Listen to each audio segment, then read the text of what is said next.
I can't tell if you're kidding me or not. Of course you can. I'm dead serious. I want to elope today, now. Isn't this a little sudden? We've been planning to get married for months. No, what we've been planning, to use your own words, is a circus. Now, this very morning, you came in here talking about St. Patrick's, floral arrangements, wedding portraits. Did I? Well, it sure looked like you. Go on. What's going on? Couldn't it just be that I've changed my mind? No, no. For months now, all I've been hearing about is the wedding, how it was going to be, everything you've ever wanted. And now you turn around and tell me you want to forget about it. What happened? Look, I just realized that none of that's important. I don't need a lot of flowers and photographers. I know that you love me, and that's all I care about. Do you remember when you got your annulment and I said, let's elope? Well, I should have stuck with that instead of going for the big splash. I don't know, maybe I just wanted everybody to know how happy I am, but I realized that was selfish. You don't have time for all this nonsense. Oh, come on now, Ray, you've already handled 99% of the arrangements. I think I can free up a couple of hours to get married with all the trimmings. Ray, I don't want you to give that up just because... I'm not giving up anything. I'm not. I am not giving up anything that is important. All that matters is for us to be married and start on our lives with total and permanent commitment forever. You have that now. I know, but... Ray. Yeah? Does this have anything to do with Jill? I don't understand. Well, this morning, I'll explain it to you then. This morning you came in here all happy, all excited about a big ceremony, but now, I just wonder if my talking to Jill this afternoon had, I don't know, scared you in some way. Of course not. I was watching you when I was talking to her at the hospital. You looked, I don't know, hurt. I thought you would understand. Understand what? We were remembering Edmund. Ray, that's always going to be there. I know that.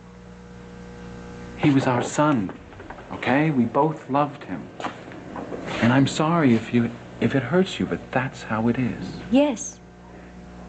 Now look, I want to marry you. I love you. So let's get married the way you originally planned. Let's do it all. The circus, okay? I admit I was a little overwhelmed by it at first, but I don't know, I've kind of gotten used to the idea. I'm looking forward to it, really. Admit it, so are you. No, it's all turned around for me now. I want to get married this afternoon, and I want to go back to Washington and start our life as a family. You and me and little John. Come on, doesn't that sound good to you? Yes, it does. Well, then, let's not wait another day. I'll call Father McShane. He can do it for us. I don't know, Father. It might be a little hard to get a hold of Father McShane at such short notice. Then there's the license, the well, waiting then somebody else, anywhere else, out of state. I don't care. I love you so much. Please. I love you, too. Frank? Then marry me today. Got news, big news. Yeah, what is it? Interrupting? No, it's okay. What's up? Well, this is it. Senator, you finally made it. Now, what are you talking about? What I am talking about is the Frank Ryan for Vice President campaign.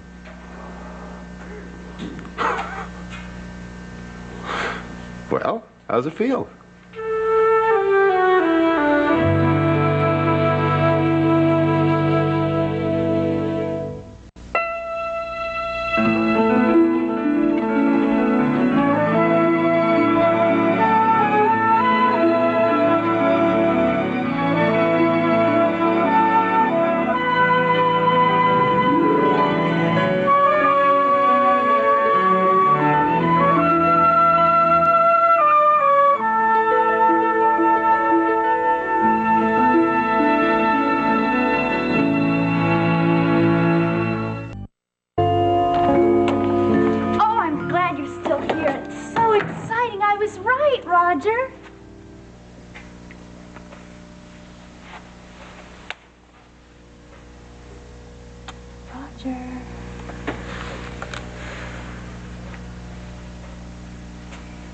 Roger, What?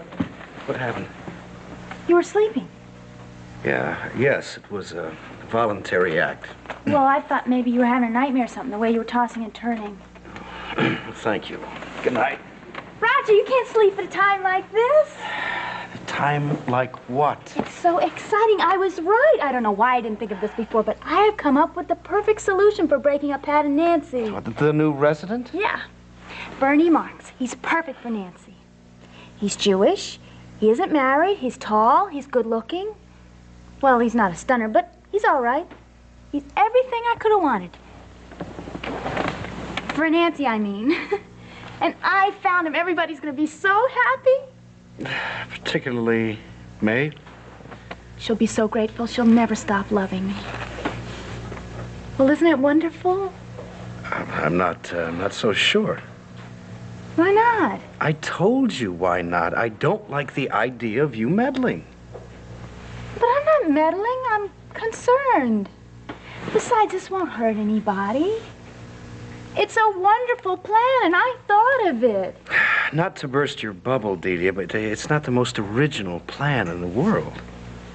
Well, who else would have thought of it? You've got a point. Look, there are a number of young Jewish doctors in the hospital. What makes you think that Bernie Marks is the perfect choice? Because I just know that's why. It's a match made in heaven, and I helped.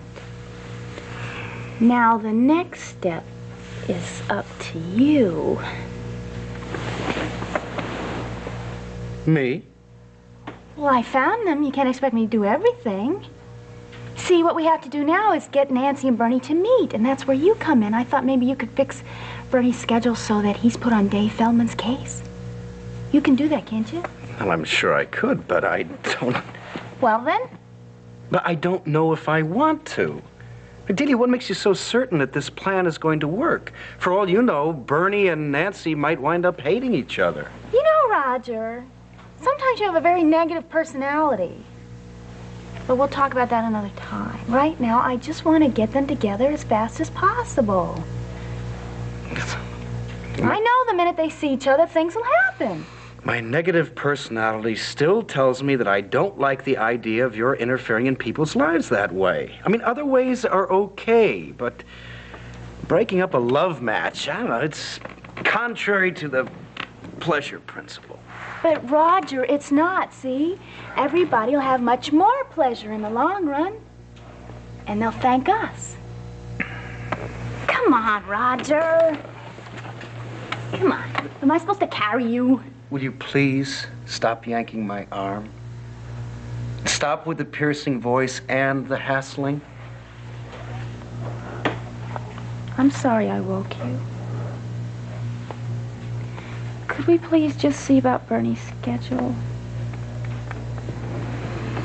Maybe.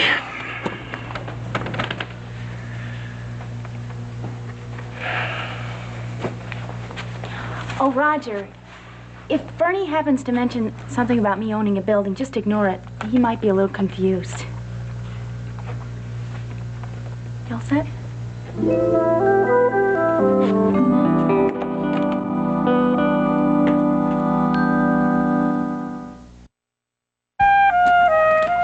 Just remember, you owe me one. Okay. Several, as a matter of fact.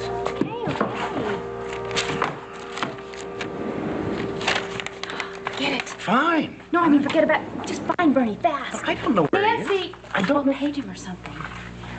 Hello, Nancy. Hello, Delia. How's your father doing now?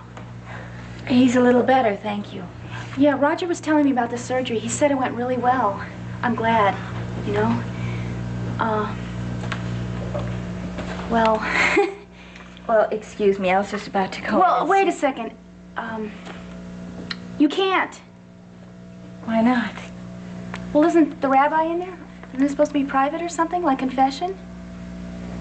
No, Delia. But Nancy! Delia. I just remembered. See, Roger wanted to talk to you about your father's condition. Something wrong? You better talk to him. I can't find him. I told Nancy that you wanted to talk to her about Dave's condition, you know? What, is everything all right? Yes. Everything's fine. I just wanted you to know that it looks like your father won't come through it with any lasting effects. We're not 100% sure yet, but from this standpoint, it looks like a good recovery. Thank you. What are you doing? I lost my purse. Delia. Oh. How lucky. Well, excuse me, I was just going in. Dr. Marks! Oh, Nancy, listen, there's somebody I want you Nancy! Oh, Bernie. When did you get here? I just started this morning. Hey, I'm sorry to hear about your father. Thank you. I stopped in to see him before. I hear the surgery was a big success. Yes. Well, I'll keep an eye on him while he's here.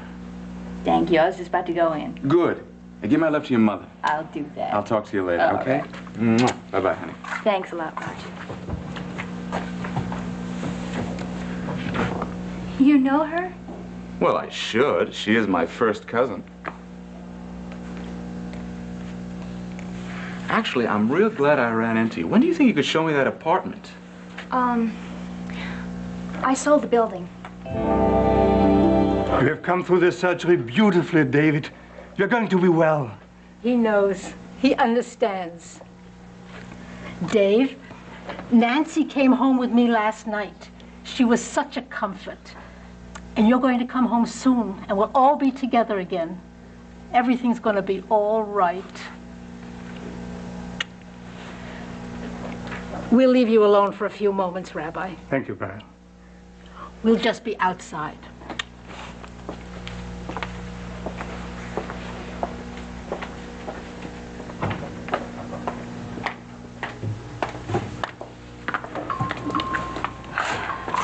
I think he looks much better, don't you? Yes. I've got to make a phone call. I'll be right back, okay? Are you going to call Patrick? No, I was going to check in at the office. Actually, Pat's on duty today. Nancy, is Patrick still living on that houseboat? Yes. He wants to stay there. And you?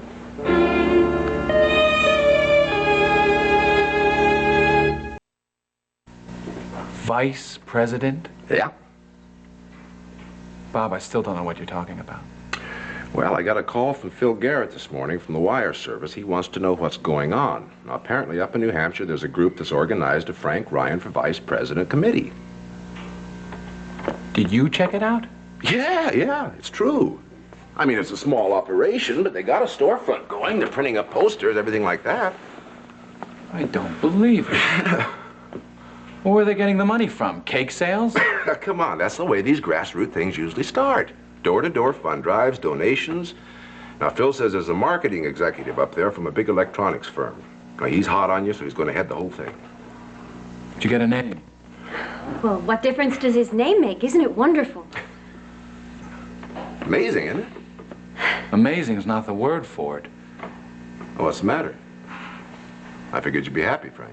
Well, I am. I'm a little blown away by it all, but you would think at least they would have checked with me first. Well, not necessarily. I mean, that's the way these things happen sometimes. They've obviously been following your career, watching your work in Washington. It's grassroots enthusiasm, but can be important. I mean, these groups do know what they're talking about, and they often forecast the big trends. Oh, come on now, Ray. There is no way I have a chance of winning. Oh, Frank, I should issue a denial. it's kind of a shame to pour cold water on the thing, even though it's not a sure thing. Look, there's a middle of the road here. All right, obviously you're not going for the nomination right now, but you don't have to turn it down flat either. May I make a suggestion? Sure, go ahead. Okay. We go up to New Hampshire and find these people. You thank them personally in a press conference, their storefront or something like that. You say things like, obviously you're not a candidate at this time, but you can't stop them from working for you. You thank them for their kind thoughts, etc., etc. Oh, I do owe them that much. Yeah, sure. Plus, it's not a bad idea politically to show that you got this kind of support. There's bound to be national press coverage. Sure, spread the idea around for Right. future use. Well, you're both right. You're both right. It couldn't hurt. You see, what I want to know is how did this whole thing get started to begin with?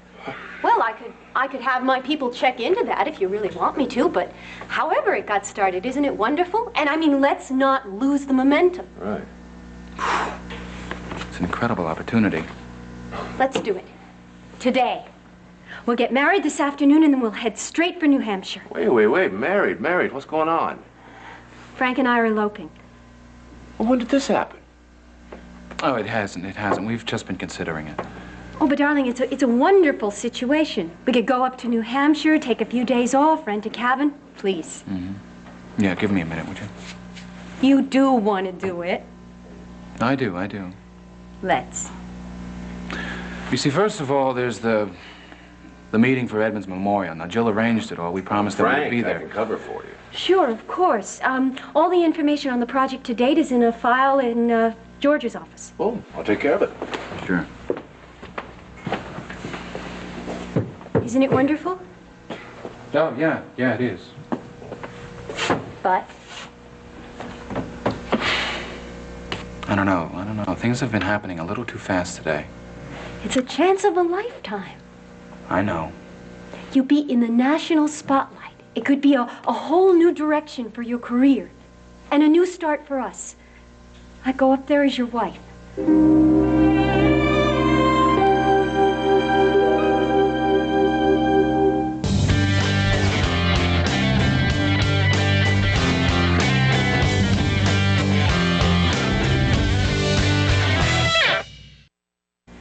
Mama, please let's not get into a discussion about my living arrangements right now.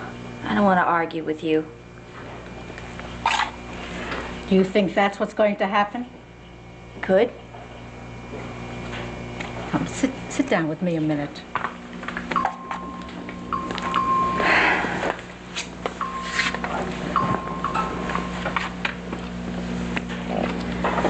Did you get any sleep last night?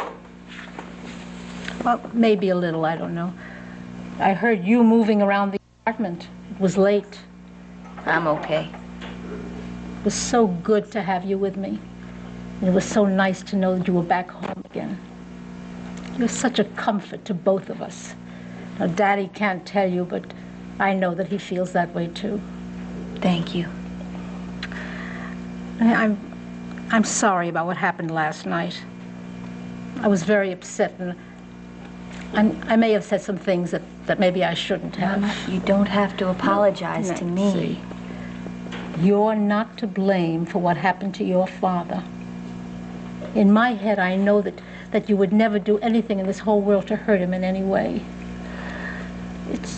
And I'm sure that you thought that what you were doing was the right thing. Just have to give my heart a chance to catch up. You've given us such nachas, such joy. And I don't want you blaming yourself either. Shouldn't have lied to you. No, but that's in the past, so let's leave it there. The most important thing is that your father get well, and we all have to help. I don't want anything more to happen to him. We have to be very careful. Are you talking about my moving back in with Pat? I suppose I am. Have you given it any thought? Yes. And? I don't know. Mama, I know that's not what you want to hear, but I don't want to lie to you anymore. I don't know. You realize that your father is in a very serious situation right now. Yes. It's a terrible thing, a stroke. Any aggravation, any worry. Mama, please. I didn't mean to sound like one of those Jewish mothers that everybody talks about. And I don't mean to make you feel guilty. It isn't that. It's just that the two of you are everything to me. You're my life. And I love you very much. And I don't want to lose him. I love you too. I know. And I don't want to hurt either one of you. But I love Pat too. And I feel like you're making me make a choice between you. No, it's not just for Daddy and me, but for you. I mean, you must know what I'm saying is true. You told me yourself that there's no future with Patrick. Let me try to tell you how I'm feeling. When I think of being without him, I'm scared. I don't think I can give him up. Not yet. When? I understand that this is difficult for you to accept. Pat Ryan isn't the man that you and Daddy imagined for me. I know the man you choose so well. Who is he? Somebody who probably doesn't even exist. Tell me. Well, he's kind and intelligent. Preferably a doctor, although a lawyer would be okay. He's a mensch and he knows what the word means. He's cultured and handsome. Well, he plays squash in the afternoon and chamber music at night. Wouldn't hurt if he was rich, but wouldn't matter as long as he loved me.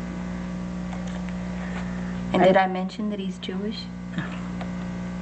I see you've been thinking about him, too. Sure I have. So maybe he does exist. So,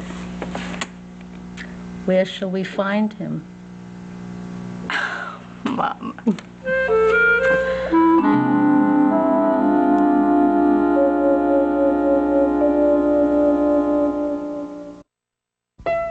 What if the perfect guy for you is in LA or DC or New York City? Get ready to take a holidate. A new original reality series premieres this Wednesday at 10 on SoapNet.